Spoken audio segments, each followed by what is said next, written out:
Welcome back everyone to another episode of me rating and reviewing your accounts in Rise of Kingdoms. Today the candidate is Akaza from Kingdom 3842. Alliance is Shogunate Saito, which I think is a jumper project, I'm not too sure, but I have seen some nice names like Orkuda in here, which is definitely a promising sign for a young kingdom. As I already said, the name of the account is Akaza. The account is a whopping 28 days old, so super young, pre-KVK1 early development stage. The kingdom is 3842 and there is no seed yet because it is pre-KVK1. He is a mid-spender, I would say. He already has spent 500 to 600 euros, which is quite a lot for the first month. But I think this will slowly go down over time because, you know, the beginning time is the most important time to spend in Rise of Kingdoms. Then it slowly falls off until you come back in the super late game when it's important if you spend on crystals or not. But in the time until SOC, the beginning is the most crucial phase if you want to build a native account in Rise of Kingdoms. Alright, first up we got Akaza's power. Akaza's power is 5.8 million. Which is quite nice for a kingdom 30 days old. I think my power would have been around like 4 million, so a bit lower, as I spent much less. His KP, of course, 200k is beautiful. It looks like there hasn't been any civil war type shit, so very nice to see. A peaceful kingdom thus far, and looks like it's developing quite well with a whopping 655 million power.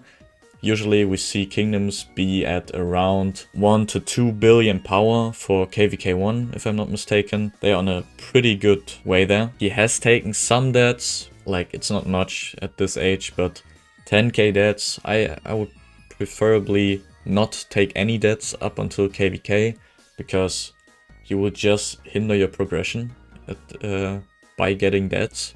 So optimal would be to have 0 right here, but it's not that much, so it's not that bad. His VIP level honestly surprised me. It is 12 already, 28 consecutive login days. 12 gets you 2 legendary sculptures already. This is crazy. VIP 11 gives you 1, but 12 you got the upgrade. So this is absolutely beautiful. This is what you want to aim for. So let's just calculate.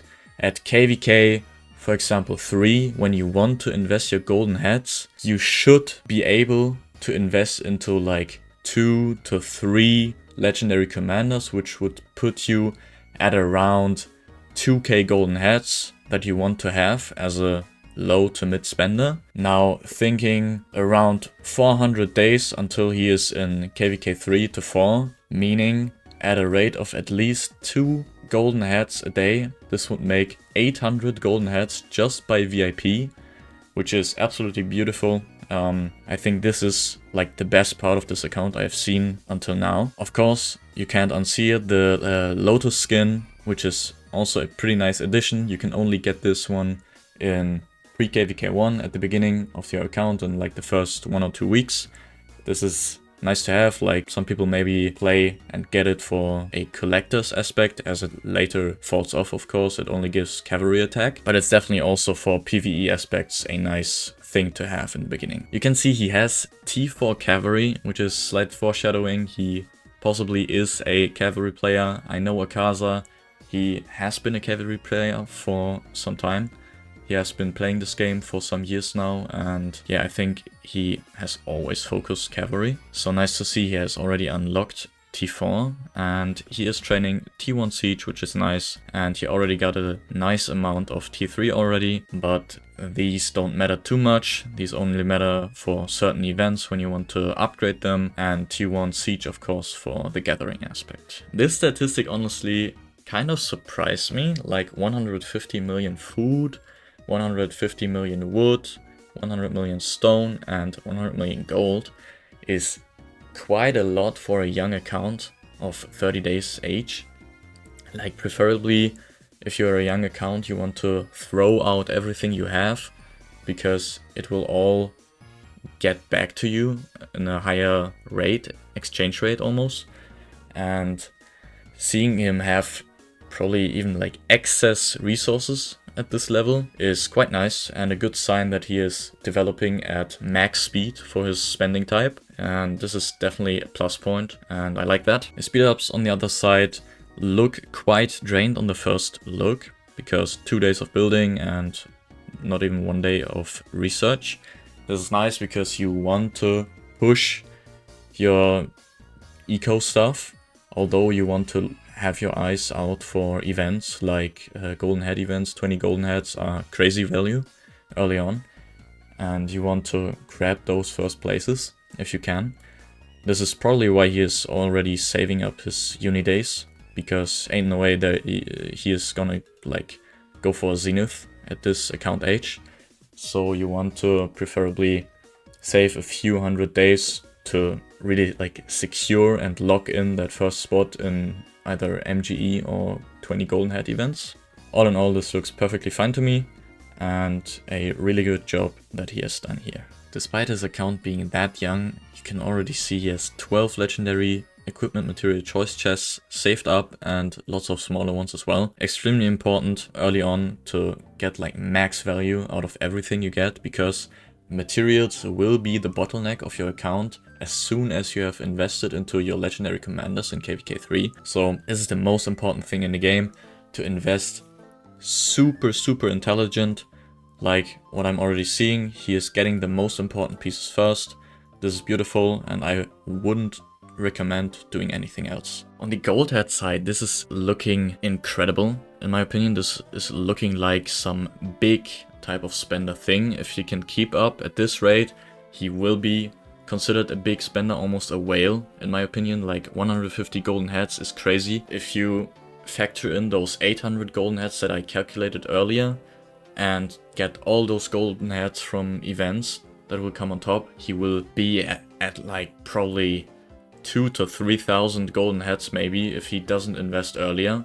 But the problem here is, at some point, if you start becoming too big, like if you start getting like into the T5 range in KVK 1, you always have to, you are forced to invest into some kind of commander like YSG or Charles Martel or anything else. There is still DKP requirements and you have to hit those, and you can't without any legendary commander, because your power just is too high to not invest into anything. This could become a problem, but we can't really anticipate this yet. One way how you can like get the max value, like min-max your way into KVK 3, is to invest into Isonge. YSG is like the non plus ultra for KVK 1, and in my opinion, if you chain a lot, like if you chain up to like 12 hours a day, it's so much value to go for the chains instead of just letting your golden heads, your 690 golden heads rot.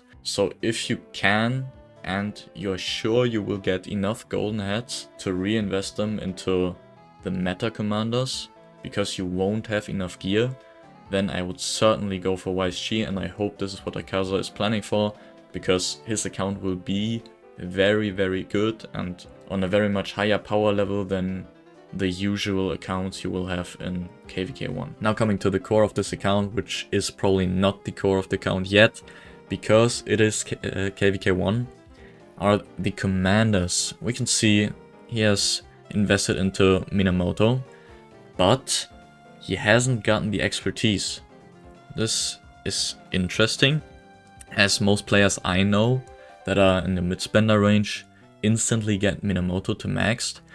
I am curious on what he is planning for here, but I think I have to deduct some points, because this just is, in my opinion, the best thing you can go in KVK 1. This costs you only real money, but yeah, if you are a mid-spender, you have that money and you have to invest it so you can hit your DKP requirements and build up a stronger basis for the future. So what I would want Akaza to do here is to invest in Minamoto to get that Mina CC merge running, because I don't think he is investing into CM, and yeah, there is not really like another viable option to go for in KVK 1.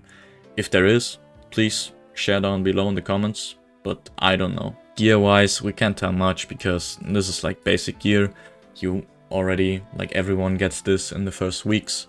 So not really anything to rate this account on. Gear will be slowly built up through time, and this time is starting now. So there's not much he would have been able to build up until now. We can see though that he purchased this special bundle, which is a one-time bundle getting you some gathering speed. That is nice. Definitely a mid-spender thing to have, but in my opinion still quite nice value.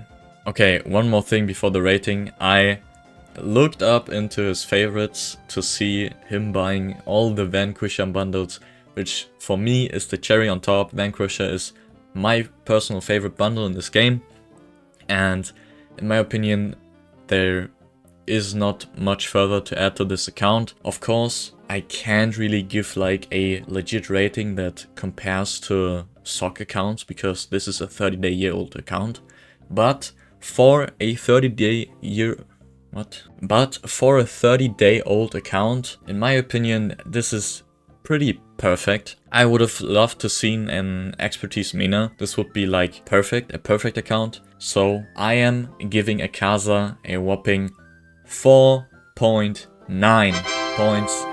Congratulations, Akaza. I hope you perform well in your first KVK and that you don't quit until SOC comes. I wish you a peaceful kingdom, and good luck to everyone who is in here with Akaza. Good luck to this jumper group, and yeah, thanks for watching everyone. I wish to see you the next time. If you liked this video, please don't hesitate to comment and like, of course, and see you the next time. Bye bye.